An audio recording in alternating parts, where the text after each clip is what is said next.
இன்னைக்கு கம்பு மாவு உருண்டை ஸ்நாக்ஸ் ரெசிபி தான் செய்ய போகிறோம். வாங்க பார்க்கலாம். இதுக்கு கம்பு மாவு வந்து 1 கேஜி எடுத்து வச்சுருக்கோம். கொப்பரை தேங்காய் 1 தேங்காய், நிலக்கடலை 1 கப்பு, எள்ளு 1 கப்பு. இப்போ நம்ம கொப்பரை தேங்காயெல்லாம் நம்ம எடுத்துட்டு அதை பீஸ் பீஸாக எடுத்துட்டு நம்ம லைட்டாக ஃப்ரை பண்ணிக்கிட்டோம். அதே போல் நிலக்கடலையும் ஃப்ரை பண்ணி தோலெல்லாம் எடுத்து வச்சுருக்கோம்.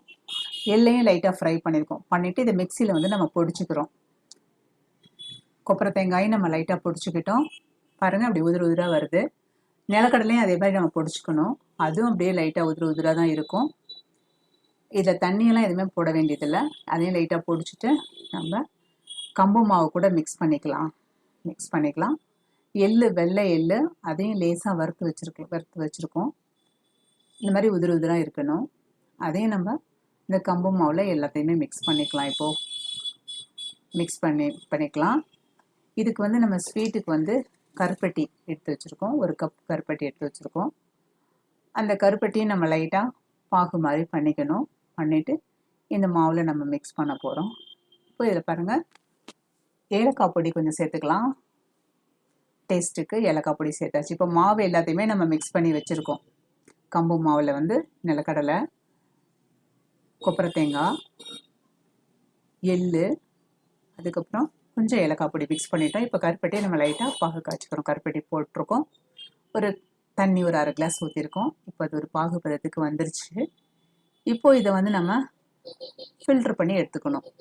அதில் வந்து லைட்டாக இந்த தூசியெல்லாம் மண்ணெல்லாம் இல்லாமல் இருக்குது. ஃபில்ட்ரு பண்ணி நம்ம அந்த கருப்பட்டி ஃபுல்லாக ஃபில்ட்ரு பண்ணி நம்ம எடுத்தாச்சு. இப்போது இந்த ஃபில்ட்ரு பண்ணி எடுத்த இந்த கருப்பட்டி உடைய அந்த கலவை வந்து நம்ம மாவு மிக்ஸில் நம்ம மிக்ஸ் பண்ணுவோம். இப்போ இந்த மாவில் நம்ம எல்லாமே அரைச்சி மிக்ஸ் பண்ணியிருக்கோம்ல, அதை நல்லா கலந்து விட்டுட்டு இந்த கம்பு மாவு பார்த்திங்கன்னா வீட்டிலையே தான் நாங்கள் செஞ்சது. வீட்டிலையே கம்பு வாங்கி அது நல்லா கழுவிட்டு வறுத்துட்டு மிஷினில் அரைச்சிட்டு வந்து வச்சுருக்கிறது கம்பு மாவு. அதில் தான் இப்போ இன்றைக்கி ஒரு ஸ்நாக்ஸ் ரெசிபி செஞ்சிட்ருக்கோம். இப்போ இந்த கருப்பட்டி பாகை வந்து நம்ம இந்த கம்பு மாவில் ஊற்றிட்டு கொஞ்சம் கொஞ்சமாக ஊற்றி நம்ம அதை கலந்து விட்டுட்டு கொஞ்சம் எல்லாத்தையுமே நல்லா கலந்ததுக்கப்புறமா அதை நம்ம உருண்டை பிடிக்க போகிறோம். அது கொஞ்சம் சூடாக இருக்கிறதுனால ஃபஸ்ட்லேயே நம்ம கையில் வந்து கை போட முடியாது. இந்த பாகு கொஞ்சம் சூடாக இருக்குது. அதனால் நல்லா நம்ம கரண்டியை வச்சு நல்லா கிளறி விட்டுக்கலாம். அது நல்லா கிளறி விடும்போது அந்த பாகு, அந்த மாவையெல்லாம் நல்லா மிக்ஸ் ஆகிட்டு அந்த உதிரெல்லாம் போய் நம்ம கொஞ்சம் கையில் பிடிக்கிற மாதிரி ஒரு பதம் வரும். அப்போ நம்ம வந்து பாருங்கள், இப்போது நான் பாகெல்லாம் ஊற்றிட்டு பிடிக்கும்போது கையில் பிசையும்போது கொஞ்சம் நல்லா அந்த ஈரப்பதமும் அப்படியே இருக்குது. இப்போ நம்ம வந்து அதை வந்து உருண்டையாக நம்ம பிடிக்கலாம். ஈஸியாக இருக்கும் பிடிக்கிறதுக்கு.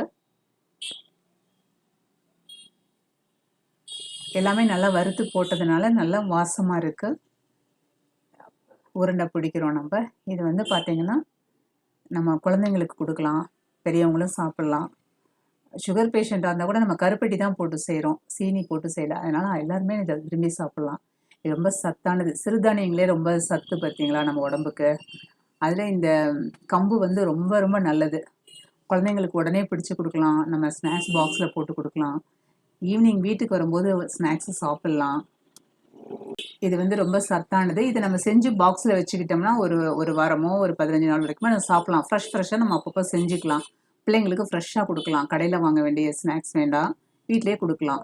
இப்போ இந்த வீடியோவை நீங்கள் பாருங்கள், லைக் பண்ணுங்கள், கமெண்ட் பண்ணுங்கள், ஷேர் பண்ணுங்கள், மறக்காமல் சப்ஸ்கிரைப் பண்ணுங்கள். கம்பு உருண்டையை பார்த்துட்டு சப்ஸ்கிரைப் பண்ணுங்கள். தேங்க்யூ.